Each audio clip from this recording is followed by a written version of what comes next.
आपली पृथ्वी खरोखरच एक अद्भुत जागा आहे. ती केवळ अवकाशातील विशाल रिकाम्या जागेत फिरणारा एक दगड नाही. ती एक जिवंत श्वास घेणारी दुनिया आहे, जिथे जीवसृष्टीची अविश्वसनीय विविधता आहे.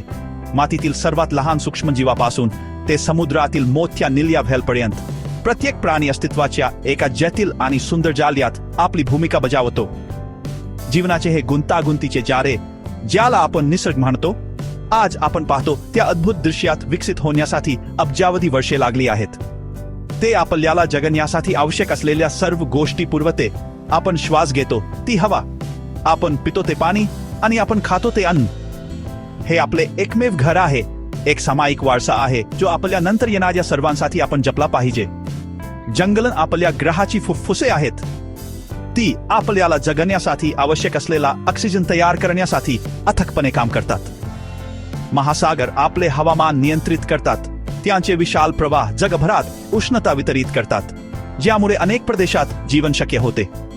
नद्या शिरांसारख्या आहेत, त्या जमिनीवर गोडे पाणी वाहून नेतात. त्यांच्या मार्गावर असंख्य परिसंस्थांना पोषण देतात. प्रत्येक वनी भूभाग, प्रत्येक पर्वताचे शिखर आणि प्रत्येक एवाथ कोरल रीफ या जागतिक प्रणालीचा एक महत्त्वाचा भाग आहे. आपण या प्रणालीपासून वेगळे नाही, आपण तिचा अविभाज्य भाग आहोत. आपले स्वतःचे आरोग्य आणि आनंद आपल्या सभोवतालच्या आणि आपल्याला दररोज आधार देणाऱ्या नैसर्गिक जगाच्या आरोग्य आणि चैतन्याशी थेट जोडलेले आहेत. या सगळ्याच्या अद्भुततेचा विचार करा. फुलावर फिरणारा हमिंगबर्ड, त्याचे पंख गतिमानतेने अस्पष्ट झालेले, वसंत ऋतूतील पावसानंतर रंगाने भरलेले रानफुलांचे शेत, सवानामध्ये हत्तींचा शांत भव्य प्रवास. ही केवळ सुंदर चित्रे नाहीत, ती एका निरोगी कार्यक्षम ग्रहाची अभिव्यक्ती आहेत. ती हजारो वर्षांपासून काळजीपूर्वक राखल्या गेलेल्या संतुलनाचे प्रतिनिधित्व करतात. जेव्हा आपण या नैसर्गिक प्रणालींना नुकसान पोहोचवतो, तेव्हा आपण केवळ सौंदर्य नष्ट करत नाही, आपण आपल्या स्वतःच्या जगण्याच्या मूल पायाला कमजोर करत आहोत. आपण जीवनाच्या भव्य टेपेस्ट्रीमधून धागे फाडत आहोत, ज्यामुळे ती कमकुवत आणि कमी लवचिक बनत आहे. म्हणून आपले पहिले आणि सर्वात महत्त्वाचे कर्तव्य म्हणजे या अनमोल घराला समजून घेणे आणि त्याचा आदर करणे. आपण स्वतःला पृथ्वीचे मालक नव्हे, तर त्याचे संरक्षक मानले पाहिजे. या ग्रहाची काळजी घेणे, त्याच्या वन्य जागांचे संगोपन करणे आणि त्याची अविश्वसनीय जैवविविधता वाढत राहील याची खात्री करणे ही आपली भूमिका आहे. सर्व जीवनाचे भविष्य आपल्या स्वतःच्या जीवनास आज आपण घेतलेल्या निवडींवर पूर्णपणे अवलंबून आहे. आपल्याला एका जिवंत जगाची देणगी मिळाली आहे, आणि ही देणगी अखंड आणि भरभराटीस आलेली आपल्या पावलांवर पाऊल ठेवून येणाऱ्या पिढ्यांपर्यंत पोहोचवणे ही आपली गंभीर जबाबदारी आहे. जीवनाला भरभराटीस येण्यासाठी संतुलन असणे आवश्यक आहे. निसर्ग या मूलभूत तत्वावर कार्य करतो. कोणत्याही निरोगी परिसंस्थेत वेगवेगळ्या प्रजातींची संख्या नियंत्रणात ठेवली जाते. भक्षकांची संख्या भक्ष्यांच्या संख्येने संतुलित केली जाते. वनस्पतींचे प्रमाण त्यांना खाणाऱ्या शाकाहारी प्राण्यांच्या संख्येने संतुलित केले जाते. हे नैसर्गिक नियमन संसाधने कमी होणार नाहीत याची खात्री करते आणि प्रणाली दीर्घकाळ टिकू शकते. हा एक नाजूक देण्या घेण्याचा नृत्य आहे, जिथे प्रत्येक सहभागीची भूमिका असते आणि कोणताही एक घटक इतरांवर मात करत नाही. हे संतुलन आपल्याला आपल्या सभोवतालच्या नैसर्गिक जगात दिसणारी लवचिकता आणि स्थिरता निर्माण करते. मात्र मानवजातीने हे नाजूक संतुलन बिघडवण्यास सुरुवात केली आहे. आपली लोकसंख्या विलक्षण वेगाने वाढली आहे, ज्यामुळे पृथ्वीच्या मर्यादित संसाधनावर प्रचंड ताण पडत आहे. याची कल्पना एका बागेतील एका झाडासारखी करा. काही पक्षी त्याच्या फांद्यांवर घरटे बांधू शकतात आणि झाड मजबूत राहील, परंतु जर हजारो पक्ष्यांनी त्या एका झाडावर घरटे बांधण्याचा प्रयत्न केला तर त्याच्या फांद्या तुटतील आणि झाड स्वतःच मरू शकते. त्याच्याप्रमाणे आपल्या ग्रहाची जीवन टिकवून ठेवण्याची मर्यादित आहे. जेव्हा आपली संख्या खूप वाढते, तेव्हा आपण आपल्याला आधार देण्याच्या प्रणालींनाच दबून टाकतो, ज्यामुळे आपल्या जागतिक घराच्या स्थिरतेला धोका निर्माण होतो. आपल्या मुलांनी आणि नातवंडांनी आनंदी आणि निरोगी जीवन अनुभवावे यासाठी आपण हे संतुलन पुनर्संचयित केले पाहिजे. याचा अर्थ आपली लोकसंख्या स्थिर राहील याची खात्री करणे. स्थिर लोकसंख्या म्हणजे मानवी प्रगतीचा अंत नव्हे. याउलट हेच एक खऱ्या अर्थाने शाश्वत आणि समृद्ध भविष्यासाठीचा पाया आहे. जेव्हा आपली संख्या पृथ्वी जे काही देऊ शकते त्याच्याशी सुसंगत असते, तेव्हा आपण सतत वाढण्याच्या लोकसंख्येच्या मागण्या पूर्ण करण्याचा संघर्ष करण्याऐवजी प्रत्येकासाठी जीवनाची गुणवत्ता सुधारण्यावर लक्ष केंद्रित करू शकतो. आपण सर्वांसाठी शिक्षण, आरोग्य आणि कल्याणमध्ये गुंतवणूक करू शकतो. स्थिर लोकसंख्या निसर्गाला सावरण्यासाठी आणि भरभराटीस येण्यासाठी आवश्यक असलेली जागा आणि वेळ देते. याचा अर्थ आपल्या जंगलावर कमी दबाव, आपल्या नद्यांमध्ये स्वच्छ पाणी आणि आपल्याला श्वास घेण्यासाठी शुद्ध हवा. याचा अर्थ असा की भावी पिढ्यांना कमी झालेले आणि खराब झालेले जग वारशाने मिळणार नाही. त्याऐवजी त्यांना एक असा ग्रह वारशाने मिळू शकतो जो आपल्याला जन्माला येण्याचे भाग्य लाभले त्या ग्रहाइतकाच समृद्ध, सुंदर आणि संधींनी भरलेला आहे. ही स्थिरता प्राप्त करणे हा त्याग नाही, ही मानवतेच्या दीर्घकालीन भविष्यात आपण करू शकणारी सर्वात शहाणी आणि दयाळू गुंतवणूक आहे. जागतिक लोकसंख्या स्थिर ठेवण्याच्या महत्त्वाच्या ध्येयापर्यंत पोहोचण्यासाठी एक स्पष्ट आणि सोपे तत्व आपल्याला मार्गदर्शन करू शकते. हे तत्व असे आहे की जगभरातील प्रत्येक जोडप्याने नेमकी 2 मुले असावीत, एक मुलगा आणि एक मुलगी. हा दृष्टिकोन कुटुंबांना मर्यादित करण्याबद्दल नाही, तर मानवाचे सातत्य सुनिश्चित करताना आपल्या ग्रहाच्या मर्यादांचा आदर करणारी संतुलित कुटुंबे निर्माण करण्याबद्दल आहे. जर प्रत्येक कुटुंबात 2 मुले असतील तर लोकसंख्या नैसर्गिकरित्या स्थिर होते. एक पिढी केवळ मागील पिढीची संख्या बदलून घेते, ज्यामुळे आपल्या जगाच्या संसाधनांवर आणि परिसंस्थेवर इतका प्रचंड दबाव आणणारी घातांक वाढ एक्सपोनेन्शियल थांबते. हा समतोलाचा मार्ग आहे. या तत्वात एक सुंदर समरूपता आहे. ते सुनिश्चित करते की पुढील पिढीत पुरुष आणि स्त्रिया दोघांनाही समान प्रतिनिधित्व मिळते, ज्यामुळे नैसर्गिक सामाजिक संतुलन राखले जाते. हा एक न्याय्य आणि सार्वत्रिक दृष्टिकोन आहे जो प्रत्येक संस्कृतीतील आणि प्रत्येक राष्ट्रातील लोकांना समजू शकतो आणि स्वीकारता येतो. हे लोकांना कुटुंब करू नका असे सांगण्याबद्दल नाही, हे एका नवीन प्रकारच्या कुटुंब नियोजनास प्रोत्साहन देण्याबद्दल आहे, जे केवळ पालकांच्या इच्छांचाच नव्हे तर आपल्या सामायिक ग्रहाच्या आरोग्याचाही विचार करते. हे साधे कार्य जेव्हा संपूर्ण मानवजातीने एकत्रितपणे केले, तेव्हा आपल्या भविष्याला सुरक्षित करण्यासाठी आपण कधीही उचलू शकलो असतो. अशा सर्वात शक्तिशाली पावलांपैकी एक असेल. या तत्त्वाचा नियम असलेल्या जगाची कल्पना करा. अधिकाधिक घरे, शाळा आणि रुग्णालय बांधण्याची धांदल एका शाश्वत गतीपर्यंत कमी होईल. सरकारे विद्यमान पायाभूत सुविधांची गुणवत्ता सुधारण्यावर लक्ष केंद्रित करू शकतील, त्याऐवजी ती सतत वाढवण्याचा संघर्ष करण्याऐवजी प्रत्येक मुलासाठी अधिक संसाधने उपलब्ध असतील. उत्तम शिक्षण, उत्तम आरोग्य सेवा आणि जगाच्या नैसर्गिक समृद्धीचा चांगला वाटा. यामुळे कमी तणावग्रस्त, अधिक विचारशील आणि ग्रहाच्या नैसर्गिक तालांशी अधिक जोडलेले समाज निर्माण होईल. हे सर्वांसाठी शांत, शहाण्या आणि अधिक सुसंवादी जगाचे स्वप्न आहे. या एक मुलगा एक मुलगी तत्वाचा स्वीकार करणे हे गहन प्रेम आणि जबाबदारीचे कार्य आहे. ही आपल्या मुलांना दिलेली भेट आहे, ज्यामुळे त्यांना गर्दीच्या ग्रहावर कमी होत जाणाऱ्या संसाधनांसाठी स्पर्धा करावी लागणार नाही. ही पृथ्वीला दिलेली भेट आहे, ज्यामुळे तिला बरे होण्यासाठी आणि तिच्या सर्व भव्य विविधतेमध्ये जीवनाला आधार देण्यासाठी आवश्यक असलेली जागा मिळते. अनियंत्रित विस्ताराच्या मार्गावरून जागरूक संतुलनाच्या मार्गावर जाण्याचा हा एक जाणीवपूर्वक निवड आहे. हा साधा, मोहक उपाय एक स्पष्ट मार्ग देतो, जिथे मानवजाती आणि निसर्ग दोन्ही दीर्घकाळ सुसंवादात एकत्र भरभराटीस येऊ शकतात. पृथ्वीवर जीवन शक्य करणाऱ्या सर्व आवश्यक घटकांचे संरक्षण करण्यासाठी स्थिर लोकसंख्या ही गुरुकिल्ली आहे. आपली जमीन, पाणी, हवा आणि आपल्या अतूंच्या अंदाजे ताल या सर्वांसाठी हे संतुलन आवश्यक आहे. जेव्हा मानवी लोकसंख्या खूप वाढते, तेव्हा जमिनीची मागणी नाटकीयरित्या वाढते. शेती आणि शहरांसाठी जंगले साफ केली जातात, विकासासाठी पाणथळ जागा कोरड्या केल्या जातात आणि वन्य अधिवास कमी होतात, ज्यामुळे असंख्य प्रजाती नामशेष होण्याच्या मार्गावर जातात. आपली संख्या स्थिर करून आपण हा अथक दबाव कमी करतो. आपण आपल्या वन्य जागांचे संरक्षण करू शकतो, आपल्या महत्त्वपूर्ण जंगलांचे रक्षण करू शकतो आणि निसर्गाला ग्रहावर त्याचे योग्य स्थान राखण्याची परवानगी देऊ शकतो. हे थेट सर्व जीवनाचा पाया सुरक्षित करते. आपल्या पाण्यासाठी हेच खरे आहे. मोजक्या लोकसंख्येला पिण्यासाठी, केन्हिन शेतीसाठी आणि उद्योगासाठी अधिक पाण्याची आवश्यकता असते. यामुळे नद्यांतून आणि भूगर्भातील जलस्रोतांतून पाण्याचा अतिउपसा होतो, ज्यामुळे पाण्याची कमतरता निर्माण होते आणि जलचर परिसंस्थांना नुकसान होते. शहरे आणि शेतातून होणारे प्रदूषणही वाढते, ज्यामुळे उर्वरित पाणी दूषित होते. स्थिर लोकसंख्या ही मागणी कमी करते, ज्यामुळे मानवी समुदायांसाठी आणि नैसर्गिक जगासाठी पुरेसे स्वच्छ ताजे पाणी उपलब्ध होईल याची खात्री करण्यास मदत होते. यामुळे आपल्या नद्यांना मुक्तपणे वाहण्याची आणि आपले महासागर निरोगी राहण्याची परवानगी मिळते, ज्यामुळे ते आधार देत असलेल्या जीवनाचे विशाल जाळे टिकून राहते. आपल्या हवेची गुणवत्ता देखील लोकसंख्येच्या आकाराशी थेट जोडलेली आहे. अधिक लोक म्हणजे अधिक गाड्या, अधिक कारखाने आणि अधिक ऊर्जा वापर, जे सर्व वातावरणात प्रदूषक सोडतात.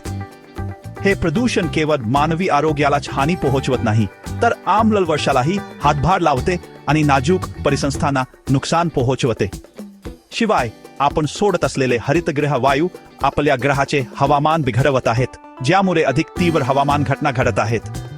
आपली लोकसंख्या स्थिर करून आपण उत्सर्जनातील वाढ रोखू शकतो, ज्यामुळे स्वच्छ ऊर्जा स्रोतांकडे संक्रमण करणे आणि आपण आणि इतर सर्व प्राणी श्वास घेतो ती हवा सुरक्षित करणे सोपे होईल. शेवटी आपल्या उतूंचे सुंदर आणि अंदाजे चक्र स्थिर हवामानावर अवलंबून आहे. आपल्या वाढत्या क्रियाकलापामुळे होणारे व्यत्यय हे प्राचीन ताल बदलत आहेत. हिवाळा उबदार होत आहे, वादळे अधिक मजबूत होत आहेत आणि दुष्काळ अधिक वारंवार येत आहेत. ही हवामानाची अराजकता शेतीला धोका देते, समुदायांना विस्थापित करते आणि संपूर्ण परिसंस्थांना गोंधळात टाकते. स्थिर मानवी लोकसंख्या आपल्या हवामानाला स्थिर करण्याच्या लढ्यात एक महत्त्वाचा घटक आहे. यामुळे उतूंच्या दिलासादायक आणि जीवनदायी अंदाजेपणाचे संरक्षण करण्यास मदत होईल, ज्यामुळे भावी पिढ्यांसाठी एक स्थिर आणि सुरक्षित जग सुनिश्चित होईल. जीवनाच्या निर्मितीला विचारपूर्वक मार्गदर्शन करण्याची कल्पना पूर्णपणे नवीन नाही. आपल्या सर्वात प्राचीन कथा आणि महाकाव्यांच्या समृद्ध रचनेत त्याचे पडसाद उमटतात. पिढ्यानपिढ्या चालता आलेल्या या कथांमध्ये अस्तित्वाच्या स्वरूपाबद्दल आणि त्यात मानवाच्या स्थानाबद्दल खोल ज्ञान असते. जरी त्या वैज्ञानिक मार्गदर्शक पुस्तके नसले तरी त्या प्रेरणाचे शक्तिशाली स्रोत म्हणून काम करू शकतात, ज्यामुळे आपल्याला दिसून येते की आपल्या पूर्वजांनी देखील निर्मिती आणि संतुलनाबद्दलच्या गहन प्रश्नांवर विचार केला होता. त्या आपल्याला आठवण करून देतात की कौटुंबिक जीवनात विशिष्ट संतुलित परिणामांची इच्छा ही एक कालातीत मानवी आकांक्षा आहे, जी सुव्यवस्था आणि हेतूच्या खोल अर्थात रुजली आहे. उदाहरणार्थ, रामायणातील पुष्पक विमानाची कथा विचारात घ्या. हे केवळ एक हवाई वाहन नव्हते, ते एक स्वर्गीय रथ म्हणून वर्णन केले गेले होते, जो विचार करू शकत होता आणि आज्ञा पाळू शकत होता. तो वाहून नेत असलेल्या प्रवाशांच्या नेमक्या संख्येनुसार तो विस्तारू किंवा आकुंचन पाहू शकत होता. ही प्राचीन संकल्पना जरी पौराणिक असली तरी आपल्या चर्चेसाठी एक सुंदर प्रतिकात्मक अर्थ धारण करते. ती एका तंत्रज्ञानाबद्दल बोलते जे त्याच्या उद्देशाशी पूर्णपणे सुसंगत आहे, जे गरजेनुसार जुळवून घेते, अतिरिक्त किंवा वाया न घालवता. ते आपल्याला अशा आधुनिक उपायांची कल्पना करण्यास प्रेरित करते जे तितकेच बुद्धिमान आणि सुसंवादी असतील, आपल्या गरजांशी सुसंगतपणे कार्य करतील. त्याच्याप्रमाणे महाभारतातील घटना प्रजनाच्या विलक्षण पद्धतींची सूचना देतात. उदाहरणार्थ, पांडवांचा जन्म सामान्य नव्हता. ते विशिष्ट हेतू आणि गुणांचे दैवी मार्गाने आवाहन करून जन्माला आले होते. गांधारीची कथा, जिला 100 पुत्र हवे होते, ती देखील अशा काराबद्दल बोलते जेव्हा लोक असा विश्वास करत होते की प्रसूतीच्या परिणामावर विलक्षण उपायांनी प्रभाव पाडणे शक्य आहे. आश्चर्य आणि रूपकांनी भरलेला या कथा आपल्या मनाला ही कल्पना देतात की नवीन जीवनाला जगात आणण्याची प्रक्रिया एक जाणीवपूर्वक आणि हेतुपुरस्सर कार्य असू शकते, ज्याला उच्च हेतूंचे मार्गदर्शन केले जाते. या प्राचीन कथांना शाब्दिक सूचना म्हणून घेऊ नये, त्याऐवजी त्यांना आशा आणि संभाव्यतेचे संदेश म्हणून पाहिले पाहिजे. त्या आपल्याला सांगतात की मानवतेने निर्मितीच्या शक्तींशी अधिक शहाणे, अधिक हेतुपुरस्सर संबंध ठेवण्याचे दीर्घकाळ स्वप्न पाहिले आहे. त्या आपल्याला पारंपरिक पलीकडे पाहण्यास आणि आपल्या सर्वात मोठ्या आव्हानांवर उपाय शोधू शकतो यावर विश्वास ठेवण्यास प्रोत्साहित करतात. या जुन्या कथांच्या कल्पनाशक्तीतून प्रेरणा घेऊन आपण आपल्या ग्रहाला जगण्यासाठी आवश्यक असलेल्या कौटुंबिक संतुलनासाठी नवीन नैतिक मार्ग विकसित करण्याचा आपला निर्धार वाढवू शकतो.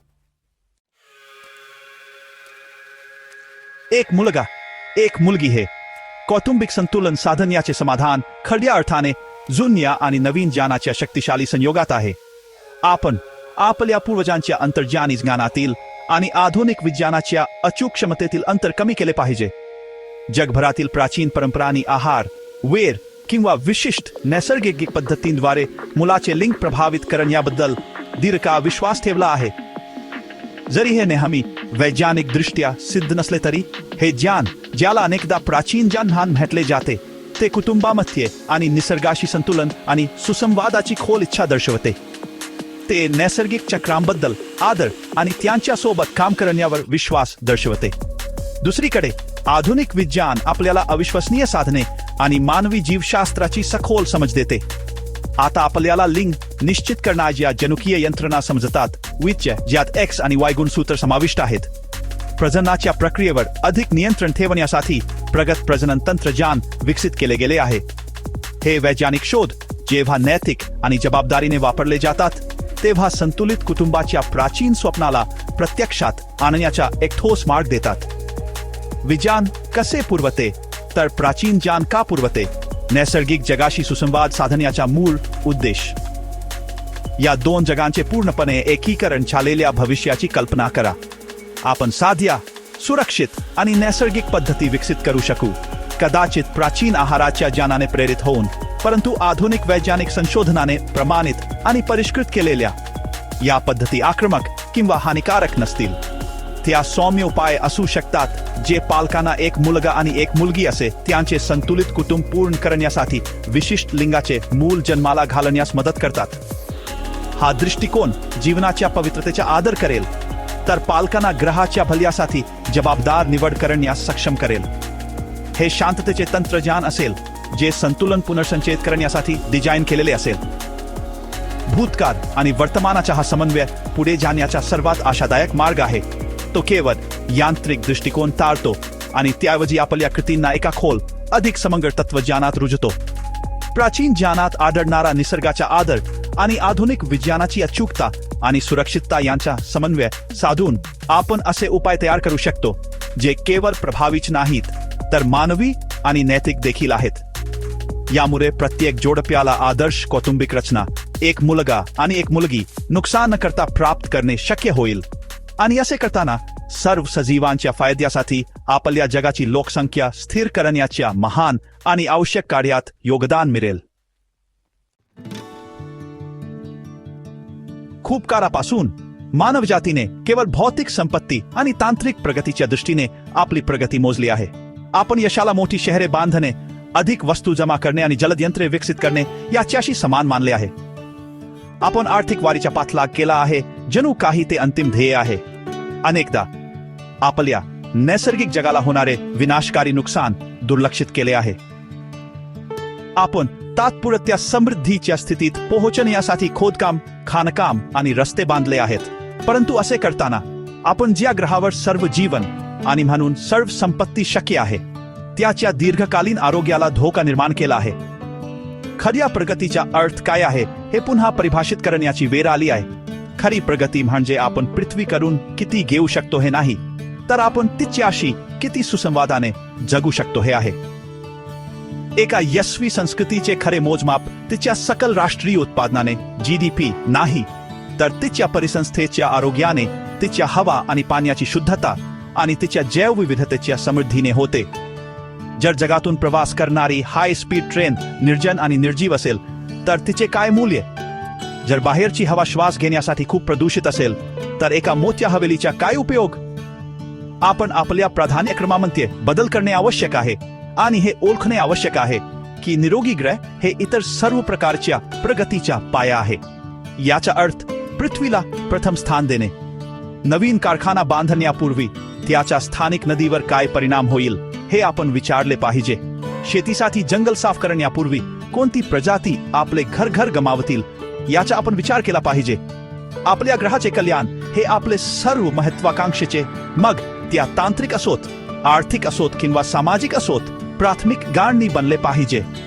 आपल्या ग्रहाच्या निसर्गाचे संरक्षण करणे हे प्रगतीला अडथळा नाही, ती कोणत्याही अर्थपूर्ण आणि चिरस्थायी प्रगतीसाठीची पूर्वअट आहे. आपल्या सामूहिक भविष्यात आपण करू शकणारी ही सर्वात शहाणी गुंतवणूक आहे. म्हणून आपले लक्ष मालमत्तेच्या संचयनातून आपल्या घराच्या संरक्षणाकडे वळले पाहिजे. आपण आपल्या मुलांना सोडू शकणारा सर्वात मोठा वारसा म्हणजे गॅजेट्स आणि काँक्रीटने भरलेले जग नाही, तर जीवन आणि आश्चर्याने भरलेले जग आहे. भरभराटीस येणारी जंगले, स्वच्छ महासागर आणि स्थिर हेतू असलेले जग कोणत्याही भौतिक वारशापेक्षा अनंतपटीने अधिक मौल्यवान आहे.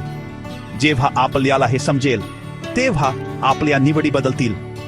आपल्याला दिसेल की एक प्राचीन झाड वाचवणे हे दुसरे शॉपिंग मॉल बांधण्यापेक्षा अधिक महत्त्वाचे आहे आणि स्थिर लोकसंख्या सुनिश्चित करणे हे आपण वेळफोक करू शकणारे सर्वात प्रगत आणि प्रगतिशील ध्येय आहे.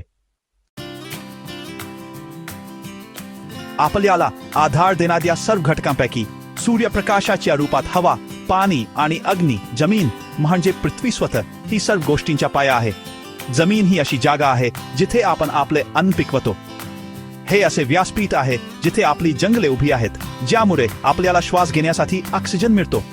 हे एक मोठे गाळणी आहे जे आपल्या नद्या आणि जलस्रोतांमध्ये जमा होणारे पाणी शुद्ध करते. निरोगी स्थिर जमिनीशिवाय इतर घटक जीवनाला आधार देण्यासाठी योग्यरित्या कार्य करू शकत नाहीत. हवा धुराने भरलेली असेल, पाणी विनाशकारी पुराच्या रूपात वाहून जाईल आणि सूर्याची ऊर्जा उजाड पृष्ठभाग जाळून टाकेल. जमीन हे सर्व जीवनाचे आधारस्तंभ आहे. म्हणूनच आपल्या ग्रहाच्या जमिनीचे संरक्षण करणे इतके तातडीचे आहे. प्रत्येक वेळी आपण माती खराब करतो, जंगल साफ करतो किंवा गगवतावर रस्ता बनवतो तेव्हा आपण या मूलभूत पायाला कमजोर करत असतो. आपल्या लोकसंख्येचा अथक विस्तार हे या घसरणीचे प्राथमिक कारण आहे. अधिक लोकांना शहरांसाठी अधिक जागा, शेतीसाठी अधिक जमीन आणि जमिनीतून अधिक संसाधने काढण्याची आवश्यकता आहे. यामुळे आपल्याला निसर्गाशी थेट संघर्ष करावा लागतो, कारण ग्रहाच्या आरोग्यासाठी आवश्यक असलेल्या वन्य परिसंस्थांमधून आपल्याला अधिकाधिक जमीन घ्यावी लागते. ही अशी लढाई आहे जी आपण जिंकू शकत नाही. म्हणूनच जमिनीचे संरक्षण करणे हे आपले सर्वोच्च प्राधान्य असले पाहिजे. एक मुलगा एक मुलगी या तत्वाद्वारे आपली लोकसंख्या स्थिर करून आपण आपल्या मानवी पावलांच्या अंतहीन विस्ताराला थांबवू शकतो. यामुळे आपल्याला उर्वरित वन्य जागांचे संरक्षण करण्याची आणि पुनर्संचयनाचे महत्त्वपूर्ण कार्य सुरू करण्याची संधी मिळेल. आपण साफ केलेल्या टेकड्यांवर पुन्हा झाडे लावू शकतो, खराब झालेल्या शेतीयोग्य जमिनीचे पुनर्वसन करू शकतो आणि वन्यजीवांना पुन्हा मुक्तपणे फिरण्याची परवानगी देणारे संरक्षित मार्ग तयार करू शकतो. जमिनीला बरे करणे हे संपूर्ण ग्रह प्रणालीला बरे करण्यातील पहिले आणि सर्वात महत्त्वाचे पाऊल आहे. निरोगी पृथ्वी निरोगी मातीपासून सुरू होते. सर्व काही जोडलेले आहे, परंतु ते सर्व जमिनीपासून सुरू होते. आपल्या हवेची गुणवत्ता जमिनीवर रुजलेल्या जंगलांवर अवलंबून असते. आपल्या पाण्याची उपलब्धता जमिनीने आकारलेल्या जलस्रोतांवर अवलंबून असते. आपल्या हवामानाची स्थिरता जमिनीमध्ये साठवलेल्या कार्बनशी जोडलेली आहे. जमिनीला पुढील घसरणीपासून वाचवण्यासाठी आपले प्रयत्न केंद्रित करून आपण आपल्या पर्यावरणीय संकटाच्या मुळावर उपाय करत आहोत. ही आपण करू शकणारी सर्वात थेट आणि प्रभावी कृती आहे. आपण आपल्या मातीचे आणि आपल्या वन्य जागांचे सर्वात मौल्यवान संसाधने म्हणून जतन आणि संरक्षण केले पाहिजे.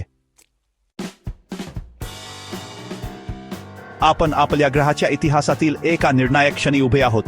पुरावे आपल्या सभोवताली आहेत. आपले जग असंतुलित आहे आणि त्याचे परिणाम प्रत्येक वर्षागणिक अधिक गंभीर होत आहेत. आपण यापुढे वाट पाहू शकत नाही. कोणीतरी ही समस्या सोडवेल अशी आशा करू शकत नाही किंवा लहान वाढीव बदल पुरेसे असतील असे मानू शकत नाही. परिस्थितीला मानवतेकडून एक धाडसी आणि एकत्रित प्रतिसाद आवश्यक आहे. चर्चेची वेळ संपली आहे. आता निर्णायक जागतिक कृतीची वेळ आहे.